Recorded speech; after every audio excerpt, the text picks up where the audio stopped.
Hi കൂട്ടുകാരെ, പുതിയൊരു വീഡിയോയിലേക്ക് എല്ലാവർക്കും സ്വാഗതം. അങ്ങനെ ദയ ഇങ്ങനെ ചുരുണ്ടുകൂടി കിടക്കുന്നത് കാണുമ്പോൾ ചിരു പറയണേ, എന്താടി മതിയടി, നീക്കടി, നിനക്ക് എന്താടി പറ്റിയത്, രഘുവേട്ടനെ വിളിക്കാടി, ഹോസ്പിറ്റലിൽ പോവാടി എന്നൊക്കെ ഇങ്ങനെ പറഞ്ഞുകൊണ്ടിരിക്കുന്നു കേട്ടോ. ആ സമയം ദയ പറയണേ വേണ്ട എന്ന് പറയണേ. അപ്പോഴേക്കും മമ്മളി അങ്ങോട്ടേക്ക് വരികയാണ്. ഇതാ മോളെ, ഈ ഇളനീർ വെള്ളം കുടിക്കും. ഇങ്ങനെ നീ ഛർദ്ദിക്കലും വയറുവേദനയായി കഴിഞ്ഞാൽ അത് ബുദ്ധിമുട്ടാണ്, അതുകൊണ്ട് നീ ഇത് കുടിക്കുകയെന്ന് പറയണ്ട. അങ്ങനെ അത് കുടിപ്പിക്കുന്നുണ്ട് കേട്ടോ. എന്നാൽ ഈ സമയം ദയാണെങ്കിലോ ദയോട് പറയണ, മോളെ നിൻ്റെ പീരീഡ്സ് തെറ്റിയിട്ട് എത്ര ദിവസമായി, നിൻ്റെ പീരീഡ്സിൻ്റെ ഡേറ്റ് എന്താ, എത്രയാണെന്നൊക്കെ ഇങ്ങനെ അമ്മളി ചോദിക്കുകയാണ് കേട്ടോ. ആ സമയം ദയൊന്നും മിണ്ടുന്നില്ല. അപ്പോൾ ചിരി പറയണ, എന്താടി ചോദിച്ചതിന് മറുപടി പറയാത്ത, എത്ര ദിവസമായിട്ട് നിൻ്റെ പീരീഡ്സ് തെറ്റിയിട്ട്, നിനക്ക് എന്നാണ് പീരീഡ്സ്, ആ ഡേറ്റ് പറഞ്ഞാൽ മതി, ഞങ്ങൾ നോക്കിക്കോളാം എന്നൊക്കെ തിരിച്ചും മറിച്ചും ചോദിക്കുമ്പോൾ ദയ അവിടെ ഉരുണ്ട് കളിക്കുകയാണ് കേട്ടോ. ഇതേ സമയം ഇവർ പരസ്പരം അങ്ങോട്ടും ഇങ്ങോട്ടും നോക്കുകയാണ്, എന്താണ് ഇവളുടെ ഉരുണ്ട് കളി എന്നറിയാതെ.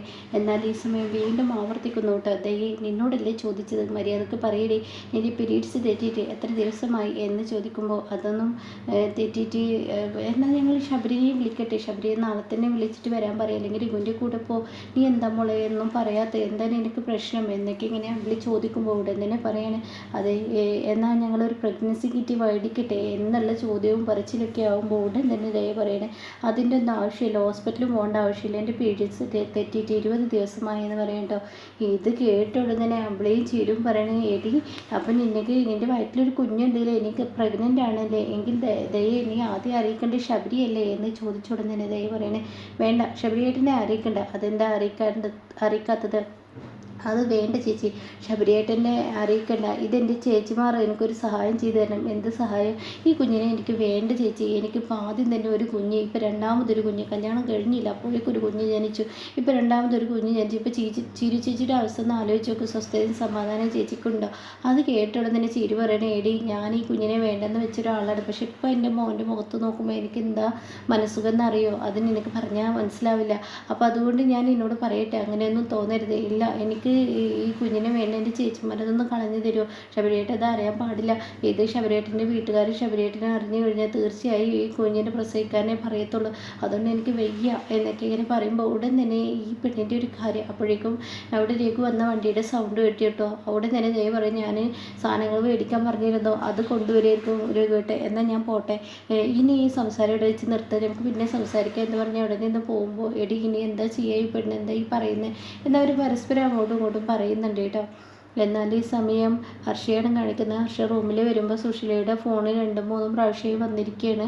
എന്തിനായിരിക്കും സുശീല ആൻറ്റി വിളിച്ചിരിക്കുന്നതെന്ന് പറഞ്ഞ് തിരിച്ച് വിളിക്കുകയാണ്, വാതിലൊക്കെ അടച്ച്. അപ്പോൾ ഉടൻ തന്നെ സുശീല പറയണേ, എടി നീയും എന്നെ കൈവിട്ടു എന്നാണ് എനിക്ക് തോന്നിയത്, ഞാൻ 2 പ്രാവശ്യം എനിക്ക് വിളിച്ചിട്ട് നീ ഫോൺ എടുക്കാതിരുന്നപ്പോൾ. അത് കേട്ടുകൊണ്ട് തന്നെ ഹർഷ പറയും, എൻ്റെ ആൻറ്റി 2 പ്രാവശ്യമൊക്കെ ഫോൺ വിളിച്ച് എടുത്തില്ല എന്ന് കരുതി കൈവിട്ടു എന്നതിൽ അർത്ഥമുണ്ടോ, അല്ല എന്നാലും നീ എടുത്തില്ല, ഞാൻ ഭക്ഷണം കഴിക്കാൻ പോയിരിക്കുകയായിരുന്നു അതുകൊണ്ടാണ്, അല്ല എന്തെങ്കിലും വിശേഷം ഉണ്ടോ അവിടെ. ആ ഉണ്ട്, നമ്മളിപ്പോൾ ഈ വീട്ടിൽ എങ്ങനെയെങ്കിലും പ്രശ്നങ്ങൾ ഉണ്ടാക്കി എൻ്റെ മകൻ എന്നിലോട്ട് നോട്ടെത്തിക്കാനാണല്ലോ ചെയ്യുന്നത്, പക്ഷേ എടി ഇപ്പം അവിടെ ഒരു സംഭവം ഉണ്ടായി, എന്ത്, എനിക്ക് ഭക്ഷണം വേണ്ട, ഞാൻ പട്ടിണി കിടക്കുകയായിരുന്നു, ഞാൻ പട്ടിണി കിടന്നു അങ്ങനെയൊക്കെ ചെയ്ത് ഒരു നിരാഹാരം നടത്തിയൊക്കെയാണല്ലോ ഇന്ദ്രനെ എന്നിലോട്ട് എത്തിക്കാമെന്ന് കരുതിയത്, പക്ഷേ അവനങ്ങ് കയറി വന്നപ്പോൾ അവൻ എന്നോട് പറയുകയാണ്, ഈ വീടിൻ്റെ ഓഹരി എനിക്ക് തന്നേക്ക് എന്ന് പോലും ഞാൻ പറഞ്ഞു പോയി. അപ്പോൾ അവൻ എന്നെ ഞെട്ടിപ്പിച്ചും കൊണ്ട് അവൻ പറയണേ, ഓഹരി തരികയാണെങ്കിൽ വേണ്ട, നിങ്ങൾ ഈ വീടെടുത്തോളൂ, ഞങ്ങൾ മാറി താമസിക്കുക. അതിൻ്റെ പിറകെ സത്യന് എന്നാൽ എൻ്റെ മോള് സോനയ്ക്ക് പോകാൻ വീടില്ല, എന്നാൽ അവളാണെങ്കിലോ അവളെയും കൊണ്ട് എനിക്കിവിടെ സന്തോഷത്തോടു കൂടി ജീവിക്കാം, പക്ഷെ അങ്ങനെയല്ലല്ലോ നമ്മൾ മനസ്സിൽ കരുതിയത്, നമ്മൾ പട്ടിണി കിടന്നും പ്രശ്നങ്ങളും ഉണ്ടാക്കിയൊക്കെ ഇന്ദ്രനെ എന്നിലോട്ട് അടുക്കാനല്ലേ, അത് അവൻ്റെ സിമ്പതി പിടിച്ചു പറ്റാൻ തന്നെയാണ് പറഞ്ഞത്, അതുകൊണ്ട് തന്നെയാണ് ആ വീട്ടിൽ സുശീലയ്ക്ക് യാതൊരുവിധ നിലയും വിലയും കിട്ടുന്നില്ല, ഭക്ഷണം കിട്ടുന്നില്ല എന്നൊക്കെ വരുത്തി തീർത്ത് അങ്ങനെ ഉണ്ടാക്കാനാണ് നമ്മൾ ആഗ്രഹിച്ചത്. അപ്പം അത് ഉണ്ടാക്കിയെടുക്കണം, അതിനെ അവനെ ഒറ്റയ്ക്ക് കിട്ടേണ്ടിട്ട് നിന്നെ കൊണ്ട് അതിന് കഴിയുമോ, അവനെ ഒറ്റയ്ക്കൊന്ന് കിട്ടാൻ. എൻ്റെ കൺമുന്നിൽ അവൻ അമ്മയുടെ നേർക്കൊന്നും നോക്കുന്നില്ല, അവൻ്റെ അമ്മയുടെ നേർക്കൊന്നും അവൻ നോക്കിക്കഴിഞ്ഞാൽ തീർച്ചയായും അവൻ്റെ താളം തെറ്റുന്ന അവനക്ക് നേരാൻ വേണ്ട അറിയാം, അതുകൊണ്ട് തന്നെ അവൻ എൻ്റെ മുഖത്തോട്ട് നോക്കുന്നില്ല, അതപ്പോൾ എൻ്റെ പ്രശ്നം എന്നൊക്കെ എന്നെ പറയാൻ കേട്ടോ. ഇതേ സമയം എന്നാൽ ആൻറ്റി ഞാനൊരു വേറൊരു വഴി പറഞ്ഞുതരാം, ആൻറ്റി അത് ചെയ്യുമോ, എന്ത് വഴി ഞാൻ ചെയ്യാൻ, കുറച്ചു കടുപ്പം പിടിച്ച് പണിയാണ് എങ്കിലും കൂടി ആൻറ്റി അത് ചെയ്യുമോ, എന്തോ ഞാൻ ചെയ്യാൻ തയ്യാറാണ്, എൻ്റെ മകനെ എനിക്ക് പഴയതുപോലെ കിട്ടണം, ആ മൂദേവി എവിടെ നിന്ന് അടിച്ചിറക്കണം, അല്ല അവളിപ്പോൾ എന്താ പറയുന്നത്, അനുപമ എന്താ പറയുന്നത്, അവൾക്ക് ഈ വീട്ടിൽ നിന്ന് ഇറങ്ങണമെന്നൊന്നുമില്ല, അവൾ ഇവിടെ നിൽക്കണം എന്നുള്ള നിലപാട് തന്നെയാണ്, എന്നാലും എൻ്റെ മകനാണ് ഇവിടെ നിന്ന് ഇറങ്ങണമെന്ന്, അതൊരിക്കലും പാടില്ല ആൻറ്റി, ഇന്ദ്ര ഇറങ്ങി പോകരുത്, ഇറങ്ങി പോവാതിരിക്കാനുള്ള വഴികളാണ് ഞാനിപ്പോൾ പറഞ്ഞു തരുന്നത്, പറഞ്ഞത്, അതുപോലെ അതിനനുസരിച്ച് ചെയ്താൽ മതി എന്നൊക്കെ ഇങ്ങനെ പറയുന്നത് കേട്ടോ. എന്താണെന്ന് ചോദിക്കുന്നുണ്ട്. അങ്ങനെ എന്തൊക്കെയോ പറഞ്ഞു കൊടുക്കുന്നുണ്ട് കേട്ടോ. കുറേ നേരം സംസാരിച്ചതിന് ശേഷമാണ് രവി അങ്ങോട്ടേക്ക് കടന്നു വരുന്നത്. അപ്പോൾ രവിക്ക് ഈ സംസാരം കേൾക്കുമ്പോൾ തന്നെ ഇഷ്ടമില്ല. അപ്പോൾ ഹർഷ പറയട്ടെ, ആൻറ്റി ഇപ്പം ഞാൻ പറഞ്ഞതൊക്കെ അടിപൊളിയായില്ലേ ആൻറ്റി, ഇതുപോലെയൊക്കെ അങ്ങ് ചെയ്താൽ മതി, പിന്നീട് എനിക്ക് വിളിക്കണം, ഇതിൻ്റെ റിസൾട്ട് ആയിട്ട് എന്നെ അറിയിക്കണം, മറക്കരുത് കേട്ടോ, ഇതിൻ്റെ റിസൾട്ട് അറിയിക്കാൻ ഒരിക്കലും വിട്ടുപോകരുത് കേട്ടോ എന്നൊക്കെ പറയുമ്പോൾ രവിയുടെ മുഖം കടന്നൊരു കുത്തിയതുപോലെ ആയിരിക്കുന്നു കേട്ടോ. അങ്ങനെ ഫോൺ കട്ട് ചെയ്ത് എന്താ ബായ് ആൻറ്റി എന്നൊക്കെ പറയുമ്പോൾ, എടി എനിക്കിത് എന്തായാലും വിജയിക്കുമെന്നറിയാം, മക്കൾ നോക്കാത്ത ഒരു അമ്മയുടെ അവസ്ഥ, മരുമക്കളിട്ട് പീഡിപ്പിക്കാത്ത അവസ്ഥ എന്നൊക്കെ ഇതിന് പലതും നാട്ടുകാർ പ്രചരിപ്പിച്ചുണ്ടാക്കുക. പക്ഷേ എന്തായാലും നല്ലൊരു വഴിയാണ് നീ പറഞ്ഞിരിക്കുന്നത്, ഇതിൽ എൻ്റെ മകൻ വീഴുമെന്ന് പറയുന്നുണ്ട് കേട്ടോ.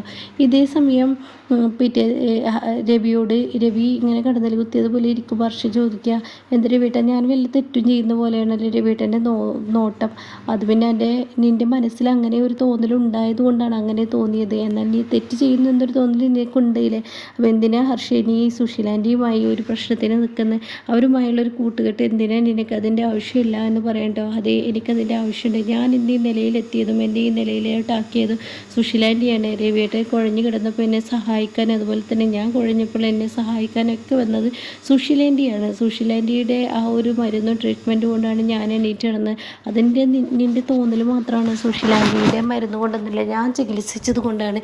ഞാനും നീ ഒന്നായി നിൽക്കുമ്പോൾ എനിക്ക് പല കഴിവുകളും പല നേട്ടങ്ങളും കിട്ടുന്നുണ്ട്, പക്ഷേ നിന്നെ പിരിഞ്ഞ് ഞാൻ ജീവിക്കുമ്പോൾ നമുക്ക് നഷ്ടങ്ങളാണ് ഉണ്ടാകുന്നതെന്ന് മാത്രം മനസ്സിലാക്കുക, അല്ലാതെ സുശീലയുടെ നേട്ടം കൊണ്ടാണെന്നുള്ള തോന്നലൊക്കെ പറഞ്ഞു വരുത്തുന്നത് വെറുതെയാണെന്നൊക്കെ പറയുമ്പോൾ ഹർഷ പറയണേ, എനിക്കങ്ങനെ ഒരു തോന്നലില്ല, എൻ്റെ തോന്നൽ ഇത് തന്നെ എന്നും പറഞ്ഞിട്ട് വേഗം അവിടെ നിന്നും പോവുകയാണ് കേട്ടോ.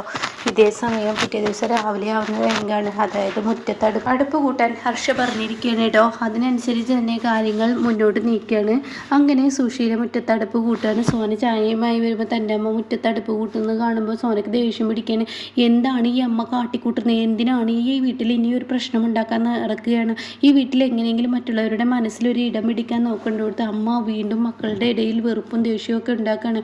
ഈ വീട്ടിലെ മറ്റുള്ളവർ കണ്ടാലുണ്ടല്ലോ അമ്മക്ക് പ്രശ്നം വരും എന്തൊക്കെ പറഞ്ഞ് സോന അമ്മയെ അതിൽ നിന്ന് വിലക്കാണ് കേട്ടോ. അപ്പോൾ ഈ സമയം ഇനിയൊന്ന് പോടി, നിങ്ങളുടെ സമയത്തിന് നേരത്തിനൊക്കെ അനുസരിച്ച് എനിക്ക് ഭക്ഷണം കിട്ടിയാൽ ഞാൻ തളരും, അതുകൊണ്ട് ഈ സുശീല ഇങ്ങനെയൊക്കെ തന്നെ നിങ്ങളെ വളർത്തിയത്, അതുകൊണ്ട് സുശീലക്ക് ഇതൊന്നും പുത്രിയല്ല, സുശീല ഇത് ചെയ്യും, അതുകൊണ്ട് തന്നെ സുശീലക്ക് മുറ്റത്ത് എനിക്ക് ആദ്യം ചായയിൽ തുടങ്ങാമെന്ന കരുതിയത്, ഒരു ചായ ഇട്ട് കുടിക്കട്ടെ, അതിന് ശേഷം ആവാം വേറെയുള്ള പരിപാടികൾ, അതുകൊണ്ട് നിൻ്റെ ഒന്നും സഹായം എനിക്ക് വേണ്ട, ചായ ഞാൻ ഇട്ട് കൊടുത്തിട്ടുണ്ട് അമ്മേ, ഞാനിത് എന്താ ചെയ്യേണ്ടതെന്ന് അറിയില്ല, എനിക്കറിയാം, ഇതങ്ങ് കിടത്തിയിട്ടാൽ മതിയില്ല, ഇതിലോട്ടാണ് വെള്ളം ഒഴിച്ചാൽ മതി, എടി നീ ഇത് കിടത്തിയാലുണ്ടല്ലോ നിൻ്റെ മുഖത്തോട്ട് ഞാൻ തീക്കുളി കൊണ്ട് കുത്തും പറഞ്ഞിട്ട് ഒരു തീക്കുളി എടുത്തിട്ട് സോനയുടെ നേർക്ക് ചെല്ലുകയാണ് കേട്ടോ. അപ്പോൾ സോന പറഞ്ഞ ഇത് പറയേണ്ടവർ പറഞ്ഞ അമ്മ ഇതിന് അവസാനം ഉണ്ടാക്കും, പറയേണ്ടവർ തന്നെ പറയട്ടെ, ഞാൻ കാണിച്ചു തരാം എന്ന് പറഞ്ഞിട്ട് ഇന്ദ്രേട്ടാ അതുപോലെ സത്യേട്ടാ എന്നൊക്കെ പറഞ്ഞ് വിളിക്കണം കേട്ടോ. അപ്പോൾ സുശീലയാണെങ്കിൽ നീ വിളിക്കടി, ഞാനും അതിന് തന്നെ കാത്തിരിക്കുന്നത് എന്നിങ്ങനെ അറിഞ്ഞു പോകുന്നുണ്ട് കേട്ടോ.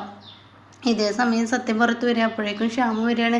എന്താടി എന്ന് ചോദിക്കുന്നുണ്ട്. ഇദ്ദേഹം നോക്കുക, പുറത്ത് വന്ന് നോക്കുക, സത്യമായിട്ട് അമ്മ കാണിക്കുന്ന പ്രവൃത്തി കണ്ട് ആർക്കും ദേഷ്യം പിടിച്ചു പോകുമെന്ന് പറയാനായിട്ട്. അങ്ങനെ സത്യം പുറത്ത് പോവുകയാണ്. ഇതേ സമയം പ്രതിഭയും പോകുന്നുണ്ട്, അപ്പോൾ ശ്യാമും പോകുന്നുണ്ട്.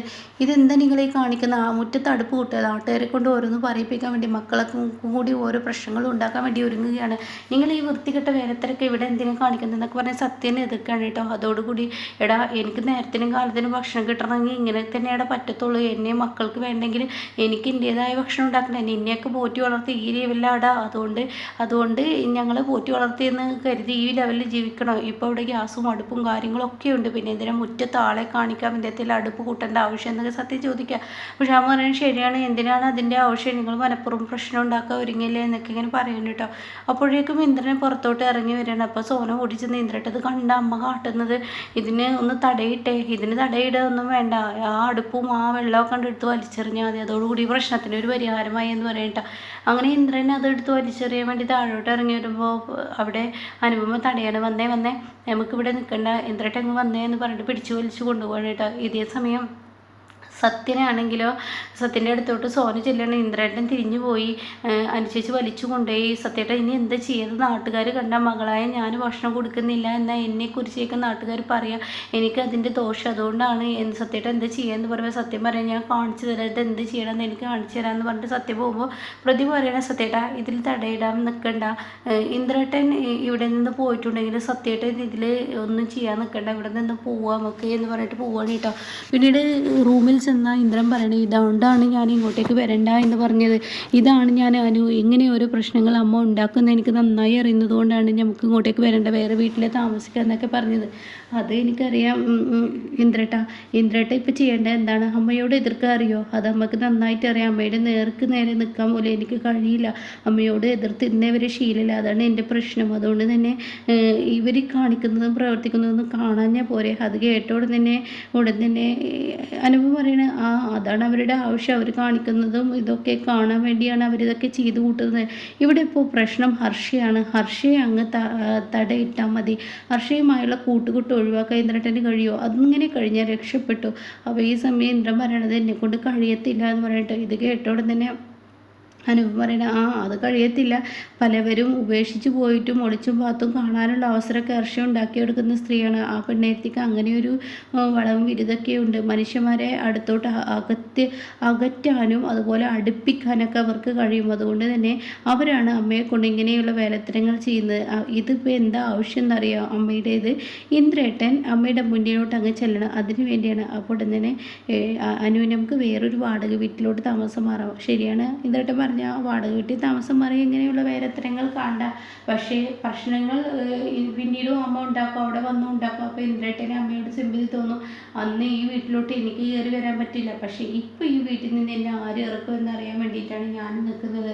അതുകൊണ്ട് ഞാനും എൻ്റെ കുഞ്ഞും ഇന്ദ്രേട്ടന് പഴയതുപോലെയല്ല ഉണ്ട്. അതുകൊണ്ട് തന്നെ ഇന്ദ്രേട്ടൻ അമ്മക്ക് മറുപടി നൽകണം. അമ്മയുടെ നേർക്ക് മുന്നിൽ നിന്ന് ഇന്ദ്രേട്ടനെ സംസാരിക്കാൻ കഴിയുമോ? അതോടുകൂടി ഈ പ്രശ്നത്തിന് പരിഹാരമാവും. അമ്മ ഉദ്ദേശിക്കുന്നത് ഇന്ദ്രേട്ടനെ തലയെ കിട്ടാനാണ്. അത് നടക്കാനാണ് ഇങ്ങനെയുള്ള വേലത്തരങ്ങൾ. അത് നടക്കും വരെ ഓരോരുത്തരും മുട്ടിക്കുത്തി ഇങ്ങനെ ചെയ്യിപ്പിക്കും എന്നൊക്കെ ഇങ്ങനെ പറയാണ് കേട്ടോ. അപ്പോൾ ഇങ്ങനെയൊക്കെയുള്ളൊരു എപ്പിസോഡാണ് ഇപ്പോൾ വന്നിരിക്കുന്നത്.